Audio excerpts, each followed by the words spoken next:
말입니다. 우리 집회가 이제 인기가 꽤 있는가 봅니다. 저 정의교육연대에서 일본에서 온 사람, 정의교육연대 여자들 우리를 계속 찍고 있어요. 인기가 막 올라가고 있습니다. 그런데 중요한 거는 언론들이 우리를 기억을 안 해줘요.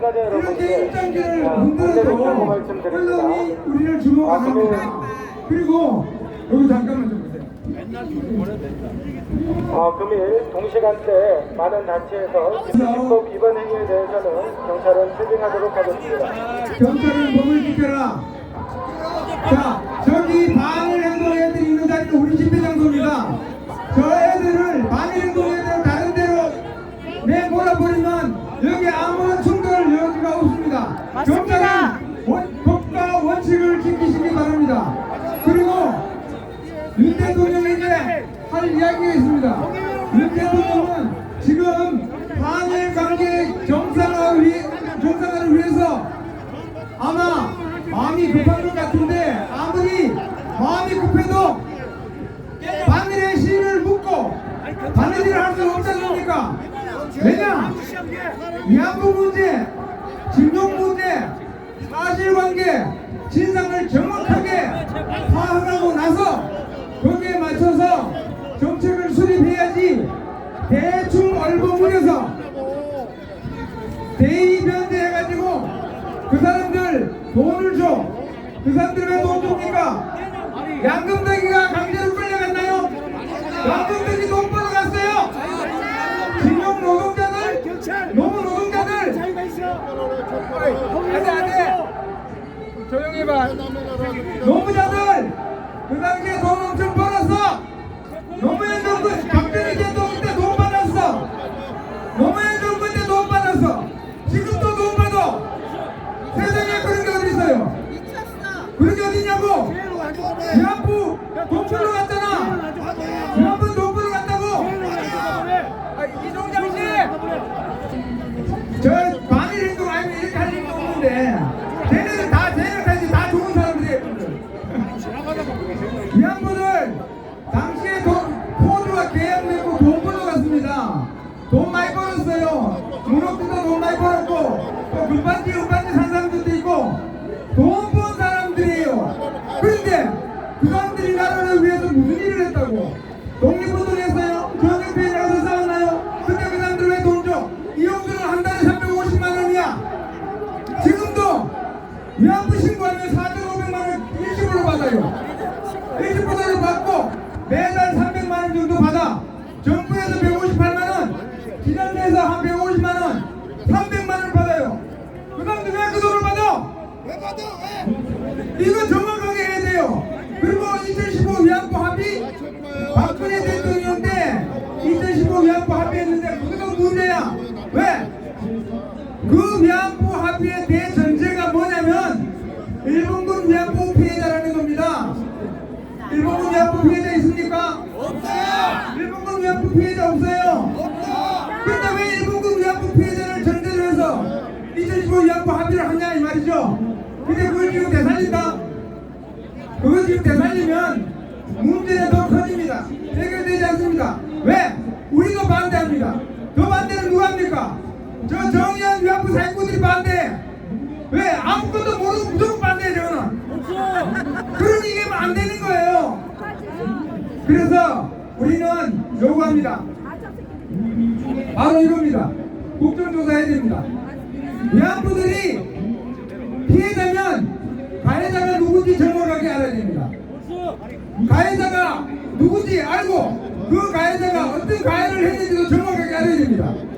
위안부들 중에 피해자라고 하는데 가해자가 일본군이라고 하는데 일본군에게 끌려간 위안부 단 한 사람이라도 있습니까? 한 명도 없어. 근데 왜 일본군 위안부 피해자야? 근데 왜 이 사람들은 대한민국의 국민의 피땀 흘린 세금을 바쳐가지고 그 사람들 목에 살아야 돼? 이용수 그 사기꾼이잖아. 내가 어떻게 했으면 이용수를 무고 혐의로 내가 고소해놨습니다. 이용수도 그렇고 문옥주도 그렇고 기론옥도 그렇고 어느 누구 하나 일본군에게 끌려간 사람 한 사람도 없습니다. 그래서 위안부 피해자법 제2조 1호에 해당하는 일본군 위안부 피해자는 한 명도 없다는 겁니다. 근데 왜 2015 위안부 합의를 되살리려고 그래? 윤석열 대통령도 이 부분은 정확하게 해야 됩니다. 우리 몸에 병이 있으면 진료를 정확하게 해야 치료가 가능하듯이 징용 문제, 위안부 문제, 어디서 문제가 생겼는지, 어디서 잘못된 건지 이것을 정확하게 국정조사도 하고 진상규명조사위원회를 꾸려가지고 진상도 규명하고 해서 이 위안부들에 대해서 저 위안부 사기꾼 집단 저 정의기억연대 그리고 위안부 사기꾼 집단 정의기억연대가 살아남을 수 있는 온상 여성가족부를 정확하게 조사를 해서 거짓말한 책임자는 반드시 처벌해서 이 위안부 문제의 진실을 정확하게 밝혀야 됩니다. 네, 감사합니다.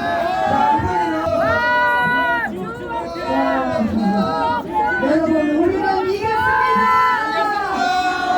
우리는 이겼습니다.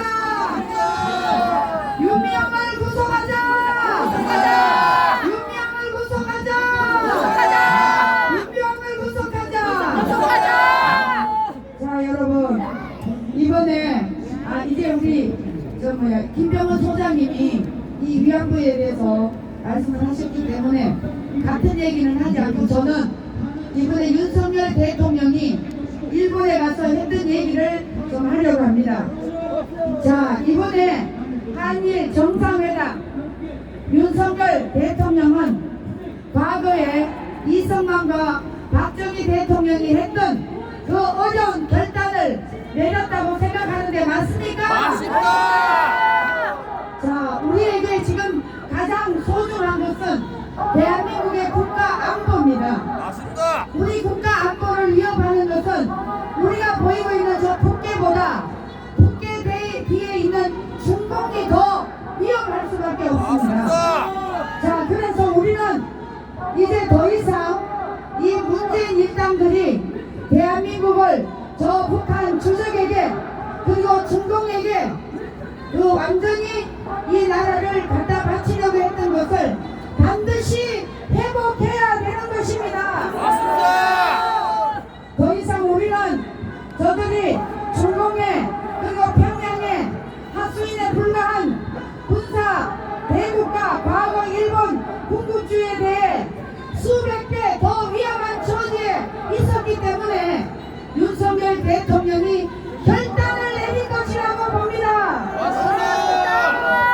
자, 이번에 우리 윤석열 대통령이 일본 기시다 후미오 총리와 기자회견을 하면서 첫째, 국가가 위기에 처해 있는 북한 핵미사일 위협, 그리고 두 번째, 지소미아 군사정보보호협정 회복, 일본의 수출 규제 해체, 경제 안보 이런 문제를 가지고 한미일 관계를 완전히 회복하고 돌아왔습니다. 자, 여러분, 그 기시다 지금의 총리는 2015년 12월 28일 박근혜 정부 때 그때 우리나라 외교부 장관 윤병관 장관과 같이 위안부를 타결했던 그때 우리나라로 치면 외교부 장관이었죠. 그러니까 이분은 우리나라 국민들의 속성을 너무나 잘 알고 있는 것 같습니다. 저도 대한민국의 국민이지만 우리 국민들은 너무나 진실에 약합니다. 만약에 그때 당시에 이 관계 맺은 것을 지금의 윤석열 정부가 들어와서 징용 문제까지 같이 거론하면서 위안부 징용 문제를 같이 지금 이걸 놓고 그분은 일본의 총리고 윤석열 대통령은 지금 한국의 대통령으로서 마주 잡고 있는데 여러분 이번에 이 결정을 여러분 잘했다고 보십니까? 잘못했다고 보십니까? 100% 잘한 것입니다. 이래야 대한민국이 살고 미래로 갈 수가 있는 것입니다. 그런데 여러분 지금 대한민국에 저희들이 어제 그저께 전북을 갔다 왔는데요. 정의구현 사령관이 윤석열이 한일 관계 이 회복을 잘못했다고 지금 윤석열 탄핵을 하겠다고 전국에서 촛불 시위가 지금 미사가 시작되고 있습니다. 여러분, 우리가 지금 과거에는 무기로 갖고 전쟁을 일으켰지만 지금은 내전에서 우리는 이 주사파에게 완전히 국가가 무너지게 생겼습니다. 근데 여러분들이 여기 한 분 한 분 나오셔서 저 윤미향이하고 싸우는 것은 대한민국을 지키는 국가의 보루입니다, 여러분. 정말 귀중한 일을 우리가 하고 있는 것입니다. 그래서 윤석열 정부가 한일 관계를 완전히 회복해서 우리가 가까운 이웃 그리고 우리 국가 안보를 지키는 그리고 한미일 동맹 이것을 확실하게 해서